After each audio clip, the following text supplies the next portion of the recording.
tout? Alors aujourd'hui, en fait, je vous propose un petit voyage vers le sud de l'Europe, plus précisément au pays de la Dolce Vita, puisque je vous propose un dessert italien qui n'est pas très connu. Ça s'appelle les struffoli, avec l'accent s'il vous plaît. Oh là là. Voilà, les struffoli. Les struffoli. En fait, les struffoli, ce sont des... On a le banni carton aussi, parce que struffoli, ça ressemble plutôt à l'ouzbek que de l'italien. Mais... Ah non, c'est de l'italien, de la région de Naples, plus précisément. Et donc en fait les struffoli, c'est entre un biscuit et un beignet, puisque c'est une pâte comme on va le voir à biscuit qu'on fait frire, qui gonfle un peu, qu'on enrobe après avec du miel et qu'on peut décorer de sucre coloré, de perles, etc. Et en fait là ce que je vous ai mis en décoration, c'est une autre spécialité du sud de l'Italie qui est le limoncello, que vous avez peut-être pu manger en glace, en sorbet, c'est à base de citron, c'est délicieux. Délicieux. Pour en revenir aux struffoli, il vous faut des ingrédients que vous avez à peu près tout le temps dans le placard, à savoir 500 g de farine, 4 œufs entiers et un jaune, 80 g de beurre, 2 à 4 cuillères à soupe de sucre. En fait, la pâte ne sera pas très sucrée parce qu'on va ajouter le miel ensuite. Il vous faudra également une petite pincée de bicarbonate de soude pour faire un petit peu gonfler les beignets. Après, pour la préparation, c'est assez simple. On prend la farine, on fait un puits, on ajoute les différents éléments, on pétrit bien à la main. Donc en plus de pâtisserie, vous allez un peu vous faire les muscles. Vous pouvez appeler les enfants en renfort. C'est en fait le Rubik's Gym que tu nous présentes finalement. Exactement, c'est les deux, pour manger sans être complexé. C'est ça. Une fois qu'on a bien pétri la pâte, on obtient une belle boule de pâte lisse qu'on laisse reposer au frais pendant quelques heures pour que ce soit plus facile à manipuler. Ensuite, on la récupère du réfrigérateur, on forme des boudins. Des boudins? Des boudins, exactement. Ah bah écoute, forme, je t'en prie. Des boudins. N'en forme pas trop quand même. Hein. Non, c'est juste pour montrer le principe. Tu as vu Amélie, hein? Voilà. Donc là, pour cette étape, vous pouvez faire appel aux enfants en fait, parce que ça les amusera et puis ça fera une activité avec eux. Ouais.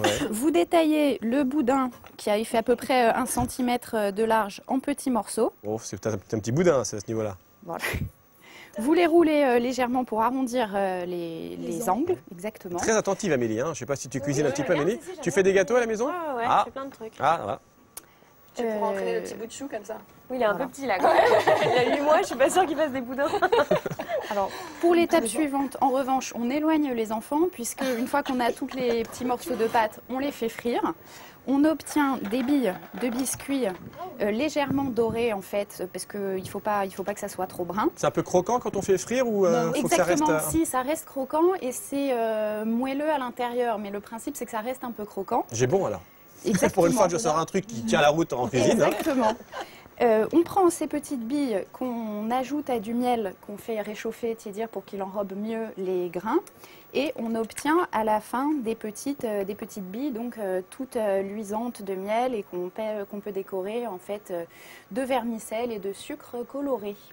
Donc ici, je vous avais proposé les struffoli en version pièce montée. En version avalanche. Voilà. C'est ça. En version écrasement total. Voilà. Et sinon, vous pouvez les présenter aussi en petites verrines. C'est un peu original pour les goûter d'enfants. Moi, je veux bien goûter une petite verrine. Dis donc, hein. Mais tout le monde va goûter. Elle a perdu du poids, elle peut se permettre. Le truc blanc qui est à côté de toi... C'est de la farine. Non, ça là. Ah, c'est ça de la farine alors.